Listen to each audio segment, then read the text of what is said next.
এগুলি এক একটা কি, এগুলা আমল। আমল ঠিক কোরআন হাদিস থেকে আলোচনা করা আর কোরআন হাদিসের আলোচনা শ্রবণ করাটাও একটা আমল। আর এটা এত গুরুত্বপূর্ণ আমল যে আপনি এখানে এসেছেন ইলম, বিদ্যা অর্জন করার জন্য। যারা দাঁড়িয়ে আছেন তারা বসবেন, এদিক ওদিক করার কোনো সুযোগ নেই। এক খেয়াল আমার কথাগুলি মনোযোগ দিয়ে শ্রবণ করবেন।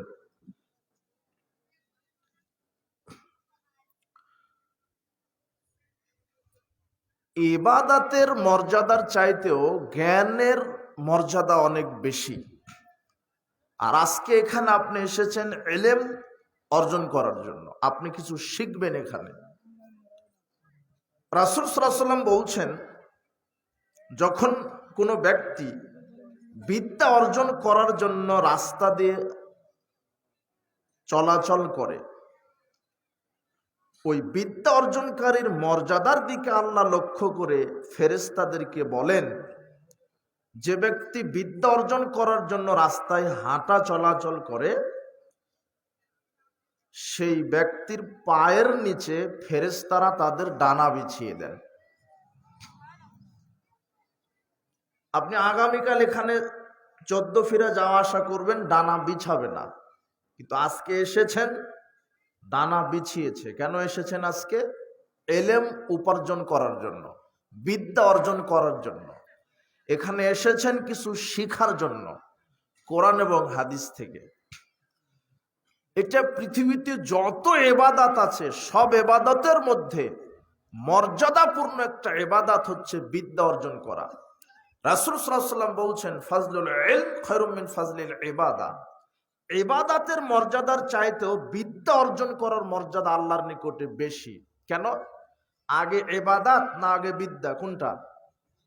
হ্যাঁ, আগে বিদ্যা। এই জন্য আল্লাহকে বলছেন, ইকরা বিসমি রাব্বিকাল্লাযী খলাক। আগে পড়াশোনা করো, আগে বিদ্যা অর্জন করো। ফালাম আন্নাহু লা ইলাহা ইল্লাল্লাহ। আগে এই বিদ্যা অর্জন করো, আল্লাহ ছাড়া প্রকৃত কোনো মাবুদ নেই, প্রকৃত কোনো উপাস্য নেই, প্রকৃত কোনো আইনদাতা নেই, বিধানদাতা নেই, রাজ্জাক নাই, গাফফার নাই, সন্তানদাতা নাই, জীবনদাতা নাই, মৃত্যুদাতা নাই, একমাত্র কে ছাড়া? আল্লাহ ছাড়া। এই প্রকৃত বিদ্যা আগে অর্জন করতে হবে। আগে ইবাদত নয়, আগে বিদ্যা। আপনি ওযু করতেই শিখেননি, আপনি সালাতে দাঁড়িয়েছেন, সালাত কবুল হবে? কথা বুঝেননি? আপনি ওযু শিখেননি, তার মানে ওযু আগে শিখতে হবে, ওযুর বিদ্যাকে শিখতে হবে। আপনি সালাতে দাঁড়িয়েছেন, কিভাবে রুকু সিজদা করতে আপনার জানা নেই, তার মানে সালাতের বিদ্যাকে শিখতে হবে। আপনি হজ করতে গেছেন, মিনায় কি কাজ, আরাফায় কি কাজ, মুজদালিফায় কি কাজ, কয় তারিখে কুরবানি, কখন মাথা মুন্ডন করতে হবে, আপনি কিছুই জানেন না। আপনার হজের 5 পয়সা মূল্য থাকবে না। হজ কিভাবে করতে হয়, তাহলে হজের পূর্বে হজ সম্পর্কে আগে বিদ্যা অর্জন করতে হবে। কথা বুঝতে পারেননি? এই জন্য ইবাদতের মর্যাদার চাইতে বিদ্যার মর্যাদা আল্লাহর নিকটে অনেক অনেক অনেক বেশি। আর আপনি এখানে বিদ্যা অর্জন করার জন্য এসেছেন। আর এটা এমন একটা ইবাদত, ব্যতিক্রম ইবাদত, ব্যতিক্রম।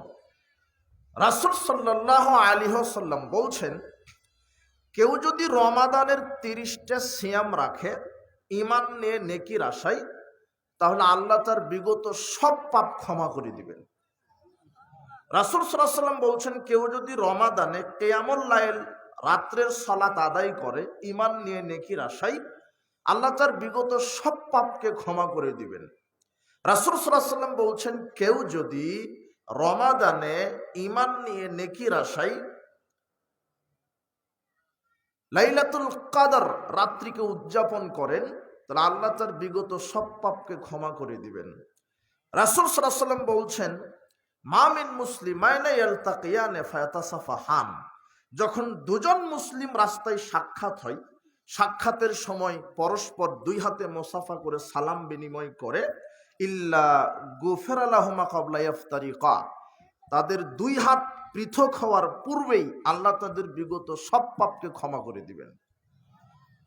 রাসূল সাল্লাল্লাহু আলাইহি ওয়াসাল্লাম বলছেন, কেউ যদি ইমামের পিছনে জোরে আমিন বলে, রাসূল সাল্লাল্লাহু আলাইহি ওয়াসাল্লাম বলছেন, ইজা আম্মানাল ইমাম ফাআমিনু, ইমাম যখন আমিন বলে তোমরা আমিন বলো।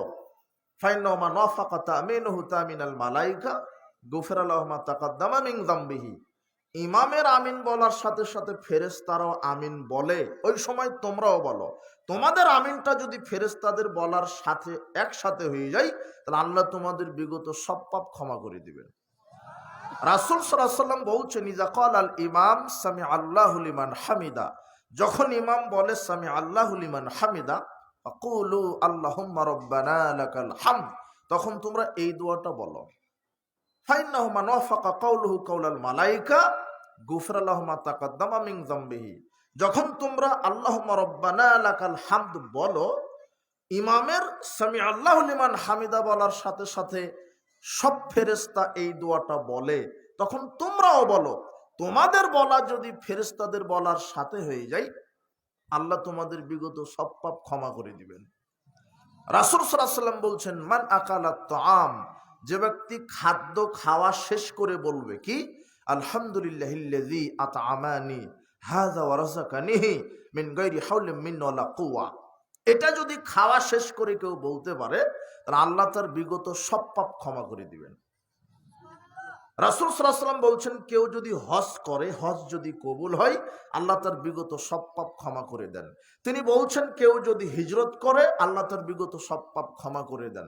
রাসূল সাল্লাল্লাহু আলাইহি ওয়াসাল্লাম বলছেন, কেউ যদি ইসলাম কবুল করে, আল্লাহ তার বিগত সব পাপ ক্ষমা করে দেন। আমি কয়েকটা আমলের লিস্ট আপনাকে বলে এটা বোঝাতে চাইলাম যে কিছু আমল আছে যে আমলগুলি করলে বিগত সব পাপ ক্ষমা হয়ে যায়। কিন্তু এই আমলগুলি করলেন, শুধু পাপ ক্ষমা হলো, কিন্তু পাপকে আল্লাহ নেকি করলেন না। নেকি করলেন কি না? রমাদানের সিয়াম রাখবেন, পাপ ক্ষমা হবে। বিগত আপনার বয়স 90 বছর, 90 বছরের যত সাগিরা পাপ, সব পাপ ক্ষমা হবে। একজনকে মুসাফা করে সালাম দিলেন, আপনার 90 বছরের সব সাগিরা পাপ ক্ষমা হয়ে যাবে। কিন্তু 90 বছরের সব সাগিরা পাপ আর নেকি করবেন না আল্লাহ, শুধু পাপ ক্ষমা হওয়া পর্যন্ত শেষ। খাওয়া শেষে দোয়া বলবেন, সব পাপ ক্ষমা হবে। আপনি পোশাক গায়ে দেওয়ার সময় দোয়া বলবেন, সব পাপ ক্ষমা হবে। একজনকে সালাম দিবেন মুসাফা করে, সব পাপ ক্ষমা হবে। আপনি রমাদানে তারাবির সালাত আদায় করবেন, সব পাপ ক্ষমা হবে, কিন্তু পাপ নেকি করবেন না। কিন্তু এখন যে জায়গায় বসেছেন, এই জায়গা সম্পর্কে আল্লাহ বলছেন, রাসূল সাল্লাল্লাহু আলাইহি ওয়াসাল্লাম বলছেন, মা জালাসা কওমুন মাজলিসান, যখন কোনো এলাকার লোক কোরআন হাদিসের জিকিরের মাজলিসে বসে, ইল্লা নাদাহুম মুনাদিম মিনাস সামা, আল্লাহ আরশ থেকে তাদেরকে আহ্বান করে বলেন, কুমু মাগফুরাল লাকুম, তোমরা উঠে পড়ো, তোমাদের সব পাপকে আমি আল্লাহ ক্ষমা করলাম। ওয়া বুদ্দিলাত সাইয়্যাতুকুম হাসানাত, শুধু বিগত সব পাপ ক্ষমা করলাম না, বিগত যত পাপ ছিল সব পাপকে আমি নেকি করে দিলাম। এখনো বোঝেননি মনে হয়। রমাদানের 30টা সিয়াম ফরজ, পাপ ক্ষমা হবে, কিন্তু পাপকে আল্লাহ নেকি করবেন না। হজ করা ফরজ, পাপ ক্ষমা হবে, কিন্তু পাপকে নেকি করবেন না। মানুষকে সালাম দিলেন, পাপ ক্ষমা হবে, কিন্তু পাপ নেকি করবেন না। খাদ্য খাওয়ার পরে দোয়াটা পাঠ করবেন, পাপ ক্ষমা করে দিবেন, পাপ নেকি করবেন না। কিন্তু এখন যেখানে বসেছেন, আল্লাহ আরশ থেকে আমাদেরকে ডেকে বলবেন, ঠিক আছে, যারা শুরু থেকে শেষ পর্যন্ত কোরআন হাদিস শ্রবণ করলে মনোযোগ দিয়ে, তোমাদের শুধু আমি আল্লাহ পাপ ক্ষমা করলাম না, বিগত সব পাপকে আমি নেকি করে দিলাম। তা আপনি এই জায়গায় বসে বাদাম খাবেন কেন, আর দাঁড়িয়ে থাকবেন কেন? শুধু কোরআন হাদিস থেকে কথা শুনতে গেলেই 60টা বিধান লাগে। কয়টা? 60টা। এক, নিয়তটা ঠিক রাখতে হবে যে আমি আল্লাহকে খুশি করার জন্য কোরআন হাদিস শুনবো, মানুষকে দেখাবার জন্য নয়, বা এখানে কোনো বক্তা দেখার জন্য নয়, বা এখানে আমি বাদাম খাবো, জিলাপি কিনবো, আমি ঘোরাফেরা করব, এই নিয়তে নয়। একমাত্র আল্লাহকে খুশি করার জন্য, যে আমি কোরআন হাদিসের মাজলিসে যাব একমাত্র আল্লাহকে খুশি করার জন্য। দুই, এসেই বসে যেতে হবে, হাদিসে বসার কথা এসেছে, বসতে বলেছেন। তিন, মনোযোগ দিয়ে আলোচনা শ্রবণ করতে হবে। অমনোযোগী যারা, এদের ইবাদত আল্লাহ কবুল করেন না। ইন্নাল্লাহা লা ইয়াকবালু মিনাল আমালি ইল্লা মা কানা লাহু খালিসান। যারা ইখলাসের সাথে আমল করে না, আল্লাহ তাদের আমল কবুল করেন না। শুধু আপনার আসা যাওয়াই হবে, আপনি নেকি পাবেন না। আপনি এদিক ওদিক করলে নেকি পাবেন না। আপনি কথা বললে, বিশৃঙ্খলা করলে, অমনোযোগী হলে নেকি পাবেন না। তাহলে 3 নাম্বার কি? মনোযোগ সহকারে কোরআন হাদিস থেকে আলোচনা শ্রবণ করা। 4, মাঝে মাঝে তাসবিহ তাহলিল করা, সুবহানাল্লাহ, আলহামদুলিল্লাহ, লা ইলাহা ইল্লাল্লাহ, আল্লাহু আকবার, এভাবে তাসবিহ পাঠ করা। 5, আল্লাহর কাছে কিছু চাইতে হবে। 5 নম্বর কিছু চাইতে হবে। এখানে কিছু চাইবেন আল্লাহর কাছে। আল্লাহ আমার পাপ ক্ষমা করো, আমার পিতামাতা অসুস্থ, আরোগ্যতা দান করো। আল্লাহ আমার পিতামাতা মারা গেছে, কবর শাস্তি মাফ করো। আল্লাহ তুমি আমাকে হালাল রুজির ব্যবস্থা করে দাও। আল্লাহ তুমি আমাকে নেক স্ত্রীর ব্যবস্থা করে দাও। আল্লাহর কাছে কিছু চাইবেন। আল্লাহ তুমি আমার ব্যবসাতে বারাকা দান করো। আল্লাহ তুমি আমাকে জান্নাতুল ফেরদাউসের মেহমান হিসেবে কবুল করো। আল্লাহ আমি তোমার জাহান্নাম থেকে বাঁচতে চাচ্ছি, তোমার জাহান্নাম থেকে বাঁচিয়ে দাও। এভাবে কিছু চাইবেন। 6, বৈঠকের একটা কাফফারা আছে। একটা কাফফারা কি? এই দোয়াটা বলা, রব্বিক ফিরলি ওয়া তুব আলাইয়া ইন্নাকা আনতাত তাওয়াবুল গফুর। আল্লাহ আমাকে ক্ষমা করো, আমার তওবা কবুল করো, তুমি ক্ষমাকারী, তুমি তওবা কবুলকারী। আরবি না জানলে অন্তত বাংলাতে বলেন, একটু ক্ষমা চান আল্লাহর কাছে। এটা বৈঠকের কাফফারা। যত বৈধ আশা আকাঙ্ক্ষা আছে এখানে চাইতে হবে। আর 7 নম্বর বৈশিষ্ট্য কি? কোরআন হাদিস শোনার আদব 7 নম্বর, যে উঠার পূর্বে বৈঠক ভঙ্গের দোয়া শেষ করে উঠতে হয়। কানা রাসূলুল্লাহ সাল্লাল্লাহু আলাইহি ওয়াসাল্লাম ইয়াকুলু বিআখিরাতিন আইয়াকু ইযা আরাদা আইয়াকুমা মিনাল মাজলিস। রাসূল সাল্লাল্লাহু আলাইহি ওয়াসাল্লাম যখন মজলিস ভঙ্গ করার ইচ্ছা করতেন, তখন তিনি এই দোয়াটা পাঠ করে মজলিসটা শেষ করতেন। দোয়াটা কি? সুবহানাকা আল্লাহুম্মা বিহামদিকা আশহাদু আল্লা ইলাহা ইল্লা আনতা আস্তাগফিরুকা ওয়া আতুবু ইলাইক। এটা বলে উঠতে হবে, তার আগে উঠা যাবে না, তাহলে ফজিলত পাবেন না। এই দোয়াটা যদি বলে উঠেন তাহলে আল্লাহ কি করবেন? আল্লাহ আপনার এই বৈঠকে যত ভুল ত্রুটি হয়েছিল অজান্তেই, এই ভুল ত্রুটিগুলি ক্ষমা না চাইতেই আল্লাহ অটো ক্ষমা করে দিয়ে থাকেন, অটোমেটিক্যালি ক্ষমা করবেন। আর যত নেকি হবে লাম ইউকসার ইলা ইয়াউমিল কিয়ামা, কিয়ামত পর্যন্ত আল্লাহ মোহরাঙ্কিত করে রাখবেন, একটা নেকিও আল্লাহ নষ্ট করবেন না। এই দোয়াটা 7টা বিধান লাগে। এই 7টার মধ্যে আমি 2টা কথা বলেছিলাম যে এখানে কিছু চাইতে হয় আর আল্লাহর কাছে ক্ষমা চাইতে হয়। যদি আল্লাহর কাছে আপনি কিছু চান এখানে এখন, আর যদি পাপ থেকে ক্ষমা চান, মাজলিসের চতুর্দিকে হাজারো লক্ষ কোটি ফেরেশতা এখন ঘিরে বসে আছে। এখন রাসূল সাল্লাল্লাহু আলাইহি ওয়াসাল্লাম বলছেন, যখন কোনো ব্যক্তিরা কোরআন হাদিসের আলোচনা করে তার চতুর্দিকে ফেরেশতারা তাদেরকে ঘিরে রাখেন, রহমত দ্বারা তাদেরকে আচ্ছাদিত করে রাখা হয়। যখন এরা চলে যায়, মানুষ নারী পুরুষ, তখন ফেরেশতারাও আল্লাহর কাছে চলে যান। তখন আল্লাহ ফেরেশতাদেরকে জিজ্ঞাসা করেন, মিন আইনা জিতুম, তোমরা কোথায় থেকে আসলে? তখন ফেরেশতারা বলে দেন যে জিনা মিন ইনদি ইবাদান লাকা ফিল আরদে, ওই যে আমরা ওই কোথায় গজারিয়া থেকে আসছে, ওখানে কোরআন হাদিসের জালসা হচ্ছিল গোবিন্দগঞ্জ মহিমাগঞ্জের পাশে, ওই মাঠ থেকে আমরা আসলাম। তো ওখানে বান্দারা তাসবিহ পাঠ করছিল, আপনার কাছে জান্নাত চেয়েছে, আপনার কাছে জাহান্নাম থেকে বাঁচতে চেয়েছে। তখন আল্লাহ বলবেন যে কি তারা জান্নাত চেয়েছে? আচ্ছা, তারা কি আমার জান্নাত দেখেছে? হাল রাও জান্নাতি, তারা কি আমার জান্নাত দেখেছে? ফেরেশতারা বলবে লা, না দেখেনি। কাইফা লাও রাও জান্নাতি, তখন আল্লাহ বলবেন কেমন হতো তারা যদি জান্নাত দেখতো? না দেখেই চেয়েছে। আচ্ছা, তারপরে কি? তারা জাহান্নাম থেকে বাঁচতে চেয়েছে। আল্লাহ বলবেন তারা কি জাহান্নাম দেখেছে? তখন ফেরেশতারা বলবে না, তারা তো জাহান্নাম দেখেনি। আল্লাহ তখন বলবে কেমন হতো যদি তারা জাহান্নাম দেখতো? আচ্ছা, তারপরে কি? তো আস্তাগফিরুনা, তারা আপনার কাছে ক্ষমা চেয়েছে। তখন আল্লাহ বলবেন উশহিদুকুম, দেখেন আল্লাহর ভাষাটা দেখেন, উশহিদুকুম, এই ফেরেশতারা তোমরা আজকে সাক্ষ্য থাকো, তারা ওখানে কি বলেছে? জান্নাত চেয়েছে। ফাতাইতুহুম মাসালু, জান্নাত কেন? কোরআন হাদিসের জালসাতে বৈধভাবে যে যা চেয়েছে আমি আল্লাহ তাদেরকে সবই দিয়ে দিলাম। আল্লাহ ফেরেশতাদেরকে বলছেন উশহিদুকুম, তোমরা কি থাকো? সাক্ষী থাকো। ওয়াস্তাজারু, আমি তাদেরকে আশ্রয় দিয়ে দিলাম। কি থেকে আশ্রয় দিলাম? তারা জাহান্নাম থেকে আশ্রয় চেয়েছে, বাঁচতে চেয়েছে, আমি তাদেরকে জাহান্নাম থেকে বাঁচিয়ে দিলাম। আর কি করে দিলাম? তারা ক্ষমা চেয়েছে পাপ থেকে, কাদ গাফারতু লাহুম, আমি তাদের সব পাপকে ক্ষমা করে দিলাম। ওয়া বুদ্দিলাত সাইয়্যাতুকুম হাসানাত, পাপ তো ক্ষমা করলাম, বিগত যত পাপ ছিল আমি আল্লাহ সব পাপকে নেকি করে দিলাম।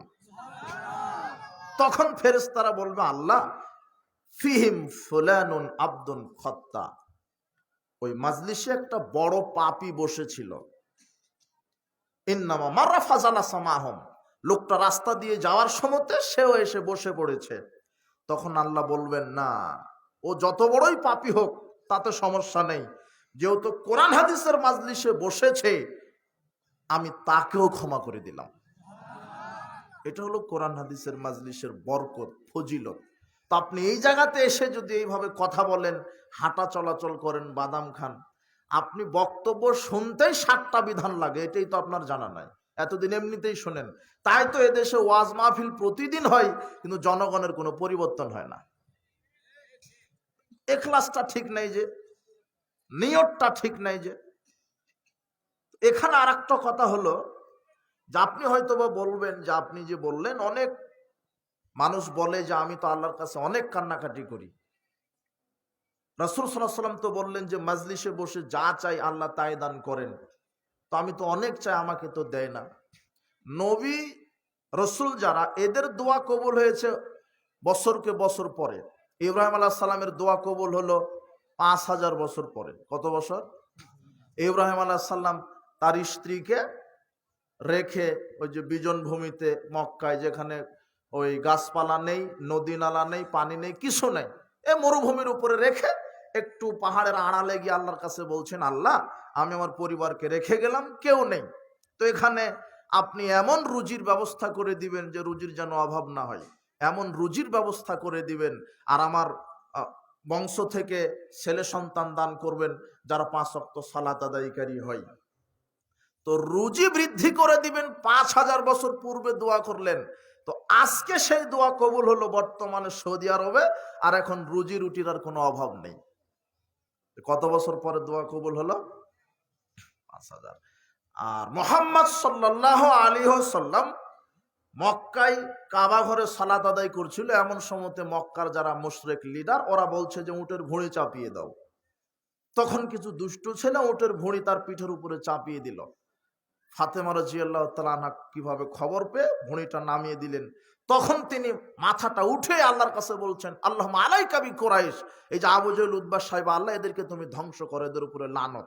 তো এই দোয়াটা যখন করলেন, এই দোয়ার পর থেকে 12 বছর পরে সেটা বদরের প্রান্তে কবুল হলো। তো মুহাম্মদ সাল্লাল্লাহু আলাইহি ওয়াসাল্লামের দোয়া কত বছর পরে কবুল হলো? আর আপনি 2 দিন 3 দিন 2-1 মাস আল্লাহকে ডেকে নিরাশ হয়ে গিয়ে বলছেন, আল্লাহ আমার দোয়া কবুল করে না কেন? তারপরেও তো আর একটা কথা আছে, যে আপনি যখন দোয়া করছেন তখন আপনার শরীরের পোশাক হালাল না হারাম এটাও দেখতে হবে। আপনি যখন দোয়া করছেন তখন পেটের খাদ্যটা হালাল না হারাম এটাও দেখতে হবে। যদি আপনার জীবিকা নির্বাহ হারাম হয়, তাহলে আল্লাহ আপনার দোয়া কবুল করবেন না। রাসূল সাল্লাল্লাহু আলাইহি ওয়াসাল্লাম বলছেন যে সাহাবারা শোনো, সুম্মা যাকারা রাজুলাতুল সাফারা আফআসা আখবারা, শোনো, একটা ব্যক্তি মরুভূমিতে চলছিল, চুলগুলি এলোমেলো, গায়ে ধুলাবালি, ইয়ামুদ্দু ইয়াদাইহি ইলাস সামায়ে, 2 হাতটা আকাশের দিকে প্রসারিত করে বলছেন, ইয়া রাব্বি ইয়া রাব্বি, হে প্রতিপালক আমি বিপদ, আমাকে সাহায্য করেন। তখন রাসূল সাল্লাল্লাহু আলাইহি ওয়াসাল্লাম বললেন, ওয়া মাতআমুহু হারাম, তার পেটের যে খাদ্যটা, ওই খাদ্যটা ছিল হারাম। ওয়া মাশরাবুহু হারাম, তার পানীয় দ্রব্য ছিল হারাম। ওয়া মালবাসুহু হারাম, তার শরীরের পোশাকটা ছিল হারাম। ও গুযিয়া বিল হারাম, তার গাড়ি বাড়িটা ছিল হারাম। ফান্নাস্তাজাবু লিযালিক, তার দোয়াটা আল্লাহ কি করে কবুল করবেন? তার মানে বাড়িটা যদি হারাম টাকাতে কিনা হয়, আর শরীরের এই কাপড়টা যদি হারাম টাকাতে হয়, অথবা পেটের ভাত খাদ্যটা যদি হারাম টাকাতে হয়, তাহলে আপনি দোয়া করতে করতে বমনও করলে দোয়া কবুল হবে না। বুঝেননি মনে হয়? আর শুধু হালাল হলে আবার হবে না, আল্লাহ শুধু হালাল খেতে বলেননি, পবিত্র হতে হবে। আল্লাহ বলছেন, ইয়া আইয়ুহান নাস কুলু মিম্মা ফিল আরদি হালালান তাইয়্যিবা, হে পৃথিবীর মানব মণ্ডলী, তোমরা হালাল পবিত্র বস্তু খাও। সারা পৃথিবীর সমস্ত নবী রাসূলকে আল্লাহ বলে দিয়েছিলেন, ইয়া আইয়ুহার রাসূল কুলু মিনাত তাইয়্যিবাত ওয়া আমালু সলিহা, আমলে সলেহ করার পূর্বে পবিত্র খাদ্য খাও। খুব মনোযোগ দিয়ে শোনেন, এই দিকে দেখেন, পৃথিবীতে যত বস্তু আছে যেটা পবিত্র সেটাই হালাল, খাওয়া যাবে। যেটাই পবিত্র সেটা খাওয়া যাবে, সেটা হারাম নয়। কিন্তু সব হালাল বস্তু খাওয়া যাবে না, সেটা পবিত্র নাও হতে পারে। হালাল হলেই পবিত্র হয় না, কিন্তু সব পবিত্র হলে সেটা হালাল হয়। কেমন করে? আল্লাহ সুবহানাহু ওয়া তাআলা আমল করার পূর্বে পবিত্র বস্তু খেতে বলেছেন। সারা পৃথিবীর সমস্ত মানব মণ্ডলীকে ইবাদত করার পূর্বে, দোয়া করার পূর্বে আল্লাহ পবিত্র বস্তু খেতে বলেছেন। শুধু হালাল হলে হবে না, বস্তুটা কি হতে হবে? পবিত্র। কিভাবে? আপনি বলবেন কেন, হালালই তো হলে হবে, ওটা পবিত্র আবার হওয়া লাগবে কেন? জি, পবিত্র হতে হবে। হালাল জিনিস অপবিত্র হয়ে যায়। কেমন করে? আপনি বাজারে গেছেন গাভীর দুধ কিনতে, দুধ হারাম না হালাল? হালাল। গরুর গোশ কিনতে বাজারে গেছেন, গরুর গোশ হারাম না হালাল? হালাল। আপনি ইফতার করবেন, খেজুর কিনতে গেছেন, খেজুর, খেজুর দিয়ে ইফতার করা সুন্নাত, তো আপনি খেজুর হালাল না হারাম? হালাল। তো খেজুর হালাল, গাভীর দুধ হালাল, গরুর গোশ হালাল, সব ঠিক আছে। কিন্তু আপনি যে 1 কেজি দুধ কিনলেন, দুধ হালাল, তো 1 কেজি দুধ যে কিনলেন, কিন্তু আপনার পকেটের টাকাটা হলো ঘুষের অথবা সুদের অথবা দুর্নীতি করা। এই সুদ ঘুষ দুর্নীতির টাকার কারণে দুধ হালাল ঠিক আছে, কিন্তু দুর্নীতি বা ঘুষের সুদের টাকা হওয়ার কারণে দুধ হলো অপবিত্র। ওই দুধ খেয়ে দোয়া করলে আর কিয়ামত পর্যন্ত দোয়া কবুল হবে না। বোঝেননি মনে হয়? দুধ হালাল, কিন্তু কিনেছেন ঘুষের টাকা দিয়ে অথবা সুদের টাকা দিয়ে অথবা চুরি করা টাকা দিয়ে। গরুর গোশটা হালাল, কিন্তু আপনি সুদের টাকা দিয়ে গরুর গোশ কিনলেন, তাহলে ওই গোশটা অপবিত্র, ওটা আপনার জন্য হারাম। যেমন শুকর খাওয়া হারাম। কথা মনে বুঝেননি মনে হয়? গরুর গোশটা হালাল মনে হচ্ছে, কিন্তু টাকা তো সুদের, এই জন্য ওটা অপবিত্র। ওই খাদ্য খেয়ে ইবাদত করলে, দোয়া করলে ইবাদতের নেকি কবুল হবে না, আর দোয়া কবুল করবেন না। কথা কি বুঝেছেন? আর আজকের সমাজে তো প্রায় হারামখোর, সুদখোর, ঘুষখোর, দুর্নীতিবাজ, ঘরে ঘরে দুর্নীতিবাজ, ঘরে ঘরে দুর্নীতিবাজ। আপনি শুধু ওই নেতাকে গালি দিচ্ছেন কেন? কত হাজী সাহেবকে দেখবেন যে সব ছেলেকে জমি সম্পদ লিখে দিয়েছে, মেয়েকে 1 কাটাও দেয়নি। ও 2 বার হজ করে এসেছে, ও হলো বেশি বড় দুর্নীতিবাজ। ও তার মেয়ের সাথে দুর্নীতি করেছে, মেয়েকে জমি দেয়নি, দিয়েছে সব কাকে? ছেলেকে। ও একটা দুর্নীতিবাজ। সবাই প্রায় হারামখোর। ব্যাংক থেকে লোন, সিসি লোন নিয়ে বাড়ি করেছে, ওর দোয়ার কবুল হওয়ার সুযোগ নেই, তওবা করে ফিরে আসতে হবে। ব্যাংক থেকে লোন নিয়ে গাড়ি কিনেছে, অটো কিনেছে, রিক্সা কিনেছে, আর ব্যাংক থেকে লোন নিয়েও পানের দোকান দিয়েছে, ওর জীবিকা নির্বাহ হারাম, ওর দোয়া আল্লাহ কবুল করবেন না। কি ব্যাংকের লোন মনে হয় গায়বান্ধাতে জাকাতের টাকা দেয় নাকি? কিসের টাকা ওটা? ব্যাংকের লোন কি জাকাত? কি ওটা? সুদ। ব্যাংক থেকে লোন নিয়ে আপনি গাড়ি বাড়ি করছেন, ব্যাংকে যে এটা সুদী অর্থনীতি, সুদ হলো হারাম, প্রায় প্রায় হলো হারামখোর সমাজে এখন। আর আপনি গর্ব করে বলছেন ছেলেটা আমার ব্যাংকে চাকরি করে। জি না, সুদী ব্যাংকে চাকরি করার চাইতে ভিক্ষা করে খাওয়া ভালো। সুদী ব্যাংকে চাকরি করা হারাম, ওর বেতন হারাম, ওই বেতন উঠায় ওই দিয়ে খাদ্য খেয়ে দোয়া করলে দোয়া কবুল হবে না। ভিক্ষা করা টাকা দিয়ে খাদ্য খেয়ে দোয়া করলে দোয়া কবুল হবে, কিন্তু সুদী ব্যাংকের বেতন উঠিয়ে ওই খাদ্য খেয়ে দোয়া করলে দোয়া কবুল হবে না। তাহলে আপনার দোয়াটা কবুল হচ্ছে না কেন? আর একটা ইখলাস ঠিক নাই, আপনি একনিষ্ঠভাবে আল্লাহকে ডাকছেন না, আপনার ভিতরে শিরক আছে, আপনি শিরকি আকীদা লালন করেন। যদি শিরকি আকীদা আপনার ভিতরে থাকে তাহলে দোয়া কবুল হবে না। যখন দোয়া করছেন তখন হয় আপনার গলায়, কোমরে, হাতে তাবিজ ঝুলানো আছে, তাহলে আর দোয়া কবুল হবে না। রাসূল সাল্লাল্লাহু আলাইহি ওয়াসাল্লাম বলছেন, মান আল্লাহকে তামিমা ফাকাদ আশরাকা, যে ব্যক্তি তাবিজ ঝুলালো সে শিরক করলো। আজকে তাবিজ খুলে ফেলতে হবে। কবর পূজা, মাজার পূজা, খানকা পূজা, পীর পূজা শিরক, এগুলি থেকে বিরত থাকতে হবে। শিরকি আকীদা, ভ্রান্ত পচা আকীদা থেকে বিরত থাকতে হবে। বলছিলাম যে দোয়া কবুল হচ্ছে না কেন? হয়তোবা আপনি হারাম খান, আপনার এই সুদখোর, ঘুষখোর, দুর্নীতিবাজ, আর এখন তো এই যে মাদক আছে সমাজে, বিড়ি, সিগারেট, জর্দা, এই যেগুলিও খান, এগুলো হচ্ছে অপবিত্র খাবার, এগুলি খেয়েও দোয়া ইবাদত কবুল হবে না। রাসূল সাল্লাল্লাহু বলছেন, মান সারবাল খামরা সাকিরা লাম তুকবালু সালাতুন আরবানা সাবাহান। একবার যদি কেউ মাদক মুখে দেয় তাহলে 40 দিন তার কোনো ইবাদত কবুল হবে না। তো দেখেন তো আপনার ইবাদত কবুল হচ্ছে না, তার মানে কিছু কারণ আছে। হয় আপনি জর্দা মুখে দিয়ে বসেছেন, অথবা সিগারেটটা খেয়ে এখানে বসেছেন। তখন খেয়ে যদি আল্লাহকে ডাকেন তাহলে তার দোয়া কবুল হচ্ছে না। তো দোয়া কবুল হচ্ছে না এর জন্য দায়ী আল্লাহ না আপনি? কথা বুঝেননি মনে হয়। আপনি যে আল্লাহকে গালি দেন, আল্লাহ তোমাকে 12 বছর ধরে ডাকছি, কই দোয়া কবুল হচ্ছে না কেন? তার মানে ঘটনা কিছু তো আছে। আপনি আল্লাহকে দায়ী করছেন কেন? পৃথিবীতে আপনি মানুষ হিসেবে মানুষের কাছে চাইতে গেলে ওর কাছে যেতে হয়, 2 দিন 5 দিন 7 দিন যেতে হয়, 1 মাস 1 সপ্তাহ 1 বছর ধরে কাছে যেতে হয় যে ভাই আপনি দেন, আপনি এই জিনিসটা দেন, এই রাস্তাটা করে দেন, এই করে দেন। নেতার পিছনে ছুটতে ছুটতে জুতা আপনার ছিঁড়ে যায়, তাই না? দুনিয়াতে আপনি কারো কাছে কিছু নিতে যাবেন, তার কাছে যেতে হবে। কিন্তু আল্লাহকে যখন ডাকবেন, আল্লাহর কাছে ক্ষমা চাইবেন, আল্লাহর কাছে কিছু চাইবেন, তখন আল্লাহর কাছে আপনার যেতে হবে না, বরং আল্লাহই বলছেন আমি তোমাকে ক্ষমা করে দেব, আমি তোমাকে কিছু দেব, আমি তোমার পাপ ক্ষমা করে দিব বলে আমি আল্লাহ নিজেই 7ম আকাশ থেকে 1ম আসমান আমি নিজে নেমে চলে আসি। আল্লাহর কাছে যেতে হয় না, আল্লাহ আপনার কাছে চলে আসেন, কিন্তু আপনি তো নাফরমান। কথা বুঝেননি মনে হয়। এই জন্য যে কোনো মূল্যে হালাল খাদ্য খাবেন। বলছিলাম যে আপনাকে এই মাজলিসের গুরুত্বটা বোঝাতে গিয়ে এই বর্ধিত কিছু কথা বলে ফেললাম। তো আমরা যে বিষয়ে কথা বলতে চাচ্ছিলাম সেটা হলো ইত্তেবায়ে সুন্নাহ, রাসূল সাল্লাল্লাহু আলাইহি ওয়াসাল্লামের অনুসরণ। আল্লাহ সুবহানাহু ওয়া তাআলা বলছেন, কুল ইন কুনতুম তুহিব্বুনাল্লাহ ফাত্তাবিউনি। আল্লাহ বলছেন মুহাম্মদ সাল্লাল্লাহু আলাইহি ওয়াসাল্লাম, আপনি বলেন যদি তোমরা আল্লাহকে ভালোবাসতে চাও তাহলে আমার ইত্তেবা করো, আমার অনুসরণ করো। ইউহিব্বুকুমুল্লাহ, আমার যদি ইত্তেবা করো তাহলে আল্লাহ তোমাদেরকে ভালোবাসবেন। ইয়াগফির লাকুম যুনুবাকুম ওয়াল্লাহু গফুরুর রহিম, এবং আল্লাহ তোমাদের পাপ সমূহ ক্ষমা করে দিবেন, তিনি ক্ষমাশীল, তিনি অতীব দয়ালু। আল্লাহ সুবহানাহু ওয়া তাআলা একজন মানুষের অনুসরণ করতে বলেছেন, যে মানুষ হচ্ছে মুহাম্মদ সাল্লাল্লাহু আলাইহি ওয়াসাল্লাম।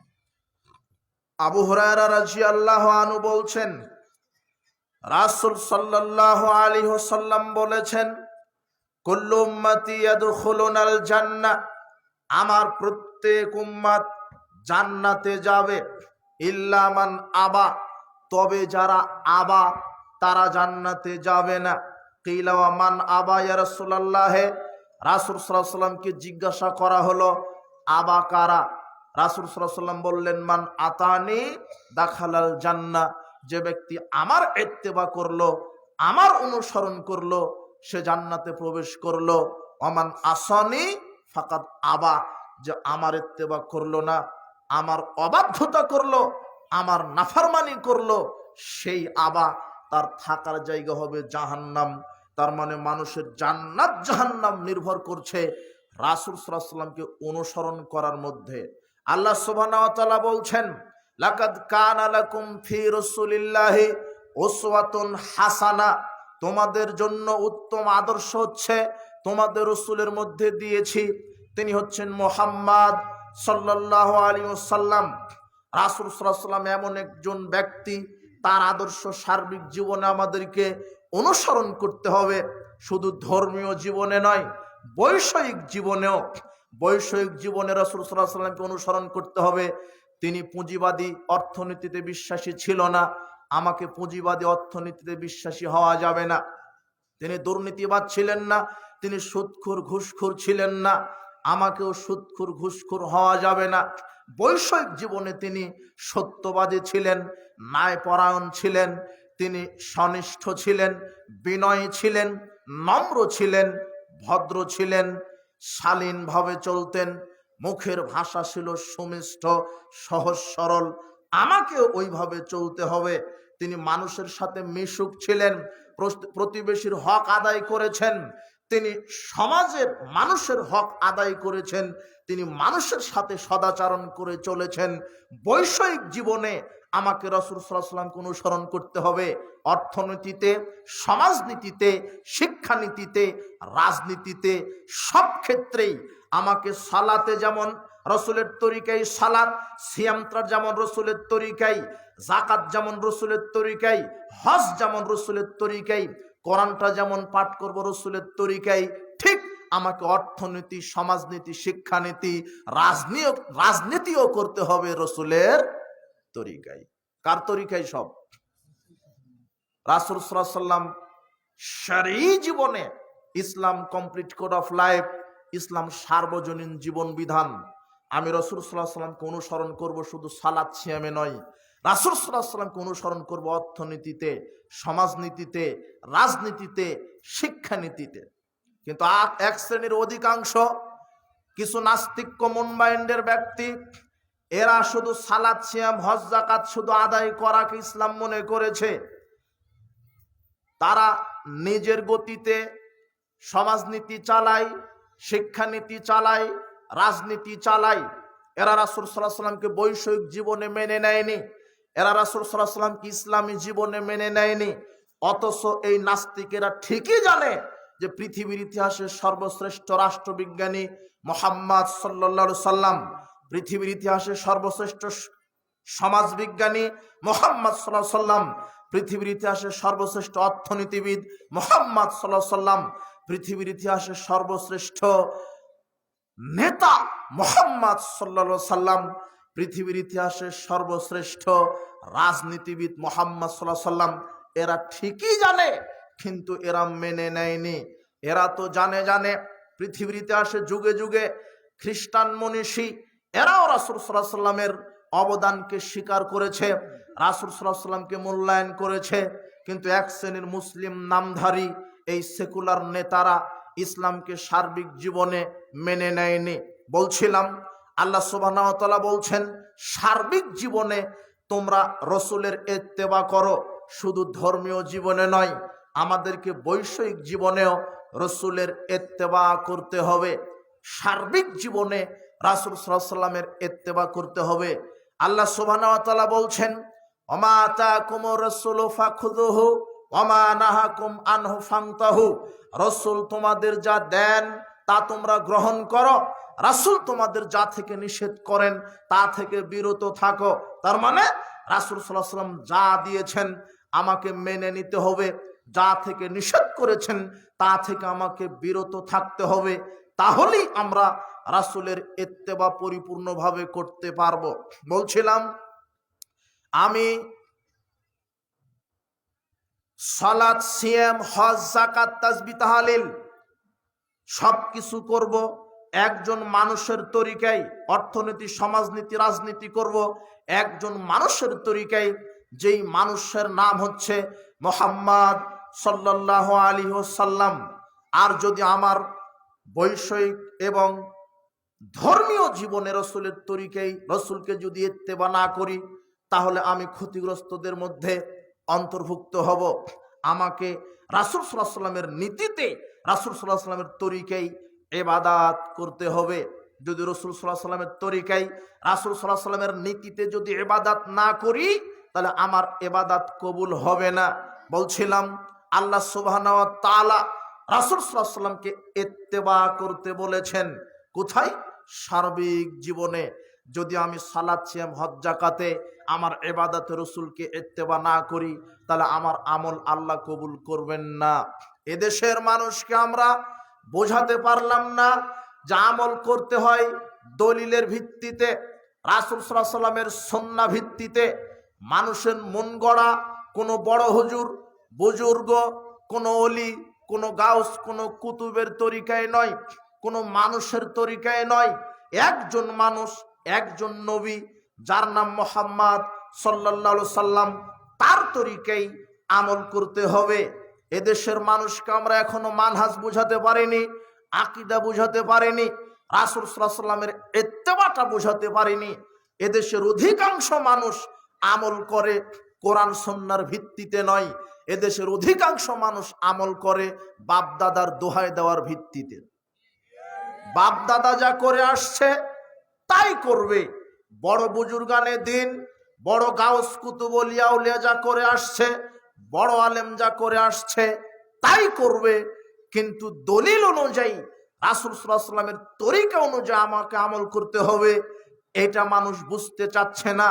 এদেশের মানুষকে আমরা বোঝাতেই পারলাম না যে আমল করতে হয় দলিলের ভিত্তিতে। যদি দলিল না থাকে তাহলে আমল টিকবে না। আমি যদি রাজশাহী থেকে এসে আপনার এই গাইবান্ধা এই মাঠটা দাবি করি যে এই মাঠের মালিক আমি, এই জমিনের মালিক আমি, তখন আপনি বলবেন ঠিক আছে আপনি মালিক, তাহলে এর কি দেন? দলিল দেন। কি চাইবেন আপনি? দলিল। যদি দলিল না থাকে তাহলে হবে না। আবার দলিল থাকলেও হবে না, দলিল হতে হবে সঠিক দলিল। আমি একটা ওই ইয়ের কাছে গিয়ে জাল একটা দলিল তৈরি করে নিতে পারি না? আপনার কাছে একটা 1000 টাকার নোট, আমার কাছে একটা 1000 টাকার নোট। তো আমার কাছে যে 1000 টাকার নোট, এটা যখন পুলিশ দেখলো তখন আমাকে থানায় নিয়ে চলে গেছে, আর আপনাকে নিয়ে গেল না। বলো তো যে আপনার 1000 টাকার আমার 1000 টাকার মধ্যে কি পার্থক্য? আমারটা কি জাল। তার মানে নোট হলেই হবে না, ওটা জাল নাকি সঠিক এটা দেখতে হবে, তাই না? পৃথিবীর মাটিতে অনেক জাল দলিল আছে, জাল দলিলের ভিত্তিতে আমল করছে। আবার কিছু কিছু আমল আছে যার জাল দলিলও নাই, এমনিতেই চলছে, কিন্তু মানুষ বিবেচনা করছে না। বলছিলাম আমরা মানুষকে এটা বোঝাতে অক্ষম হয়েছি। আল্লাহ সক্ষম করে দিন যে আমল করতে গেলে দলিল লাগে, দলিল ছাড়া আমল গ্রহণযোগ্য নয়। এ ব্যাপারে আল্লাহ কঠোর ভূমিকা রেখেছেন। আল্লাহ নিজে দলিলের ব্যাপারে সক্রিয়, মুহাম্মদ সাল্লাল্লাহু আলাইহি ওয়াসাল্লাম নিজে দলিলের ব্যাপারে ছিলেন কট্টর, সাহাবীগণ দলিলের ব্যাপারে ছিলেন কট্টর। তারা দলিলবিহীন কোনো আমলকে পছন্দ করতেন না, কোনো বেদাত হলেই তারা বাধা দিতেন। আল্লাহ বলছেন দেখেন, যে কোনো কাজ, যে কোনো সংবাদ দলিল সহকারে, প্রমাণ সহকারে আল্লাহ গ্রহণ করতে বলছেন। সূরা হুজুরাতের 6 নম্বর আয়াতে আল্লাহ বলছেন, ইয়া আইয়ুহাল্লাযিনা আমানু ইন জাআকুম ফাসিকুম বিনাবাইন ফাতাবায়ানু, হে বিশ্বাসীগণ, যখন কোনো ফাসিক তোমাদের কাছে কোনো খবর নিয়ে আসে, কোনো আমলের কথা বলে, কোনো সংবাদ নিয়ে আসে, সেটা তোমরা দলিল সহ যাচাই করো। কি সহ? দলিল সহ। মাওলানা সাহেব একটা কথা বলে যাবে আর আপনি সেটা মেনে নেবেন, এটা নয়। তার দলিল কতটুকুন আছে, দলিলটা যদি রাসূল সাল্লাল্লাহু আলাইহি ওয়াসাল্লাম থেকে সঠিক দলিল হয় তখন মেনে নিতে হবে। আল্লাহ সুবহানাহু ওয়া তাআলা দলিলের ব্যাপারে মানুষদেরকে সতর্ক করছেন, প্রমাণ হতে হবে। আল্লাহ বলছেন ফাসআলু আহলায যিকরি ইন কুনতুম লা তা'লামুন বিল বায়িনাতি ওয়াজ যুবুর, তোমরা যারা জ্ঞানী এদের কাছে জিজ্ঞাসা করো, যদি তোমাদের জানা না থাকে তাহলে জেনে নাও দলিল সহকারে। কি সহকারে? আল্লাহ নিজে বলছেন যদি তোমাদের জানা না থাকে তাহলে তোমরা দলিল সহকারে জেনে নাও। আল্লাহ সুবহানাহু ওয়া তাআলা দলিলের ব্যাপারে কত সতর্ক করেছেন মানুষদেরকে। এবার সাহাবীদের কিছু আমল বলি। সাহাবীরা দলিল ছাড়া কোনো আমল করতেন না। আক্ষেপ, আফসোস, এই জাতি দলিলের বিষয়টি বুঝতে পারলো না যে আমল করতে দলিল লাগে। এই জাতির অধিকাংশ জাতি মনে করছে যে বাপ দাদা থেকে যেটা আসছে সেটাই আমল, বড় হুজুর যা করছে সেটাই আমল। জি না, বাপ দাদা দিয়ে শরীয়ত টিকবে না, বড় হুজুর দিয়ে শরীয়ত টিকবে না। শরীয়ত টিকে একজন মানুষের তরিকায়, যার নাম মুহাম্মদ সাল্লাল্লাহু আলাইহি সাল্লাম। শরীয়ত টিকে স্পষ্ট দলিলের নীতিতে, কোনো মানুষের নীতিতে নয়। শরীয়ত টিকে কোরআন হাদিসের দলিলের নীতিতে। সাহাবারা কোনো আমল করতেন না দলিল ছাড়া। দলিল ছাড়া সাহাবীগণ কোনো আমল করতেন না। সাহাবীগণ দলিলের ব্যাপারে কত কঠোর ছিলেন আপনাকে দেখাই। দেখেন, আবু মুসা আশআরী ওমর ইবনুল খাত্তাবের বাড়িতে গিয়ে 3 বার সালাম দিলেন, অনুমতি চাইলেন। ওমর ইবনুল খাত্তাব অনুমতি, সালাম শুনতে পেলেন, আবু মুসা আশআরীর কথা শুনতে পেলেন, কিন্তু সাড়া দিলেন না। আবু মুসা আশআরী সাড়া না পেয়ে চলে আসলেন। ওমর ইবনুল খাত্তাব আবু মুসা আশআরীকে রাস্তার ভিতরে আটকিয়ে ধরে বলছেন, আবু মুসা আশআরী, তুমি আমার বাড়িতে গেলে, 3 বার অনুমতি চাইলে, ফিরে চলে আসলে মানে?